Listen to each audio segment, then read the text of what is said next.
Mycroft, Sherlock points out patiently. When she reaches courting age, I doubt she will any longer carry a dagger in her bosom. Mycroft arches his thorny eyebrows. You think she will eventually conform to society's expectations? You, who refuse to take a degree in any recognized field, instead inventing your own calling and livelihood. The world's first and only private consulting detective gestures dismissively. She's female, my dear Mycroft. The biological imperatives of her sex urge her to nest and procreate. The first stirrings of womanly maturity will impel her— Bah! Balderdash! Mycroft can no longer restrain his asperity. You really think our renegade sister will settle down and find herself a husband? Why, what do you think she will do? Retorts Sherlock, a bit stung. The great detective is unaccustomed to the word balderdash as applied to his pronouncements. Perhaps she intends to make a lifelong career of finding missing persons and apprehending evildoers? It is possible. What, you believe she might set herself up in business? As my competition? Sherlock's annoyance gives way to amusement. He begins to chuckle. Mycroft says quietly, I would not put it beyond her. You'll have her smoking cigars next. Sherlock Holmes laughs heartily now. Have you forgotten our sister is just a wayward child? She cannot possibly possess such fixity of purpose.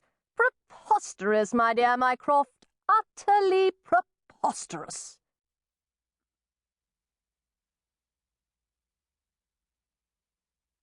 Chapter the 1st. So far, my only client, says Dr. Regoston, scientific purgatorian, had been a stout, elderly widow anxious to find her lost lapdog, a frightened lady who could not locate a valuable heart-shaped ruby which had been given to her by her husband, and an army general whose most cherished souvenir of the Crimean War had disappeared, namely his bullet-riddled leg bone signed by the field doctor who had amputated it. Trifles all. My energies should have been directed towards a far more important objective, to find Mum. I knew my mother was roaming with the gypsies, and I had promised myself that in the spring I would track her down, not to reproach her or coerce her, only to reunite with my amputated family member, so to speak. Yet here it was May already. I had made no effort at all to search for Mum, and I did not know why, except to say that business detained me in London. Business? A lapdog, a lapidary, and a leg bone. But clients were clients, I told myself. It had not, of course, been necessary, or possible, for any of them to meet the illustrious and fictitious Dr. Regoston himself.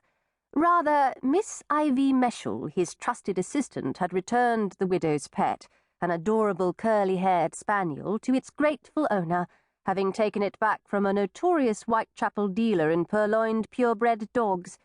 Similarly, Miss Meshel had resolved the affair of the lost jewel simply enough, by sending a boy up the linden tree outside the lady's window to look in a magpie's nest. How easily I could have climbed that tree myself, and how I yearned to do so, but propriety forbade. As for the General's leg-in-a-box, I was rather tepidly on the trail of it when I chanced to become involved in a far more intriguing and, as it turned out, urgent case.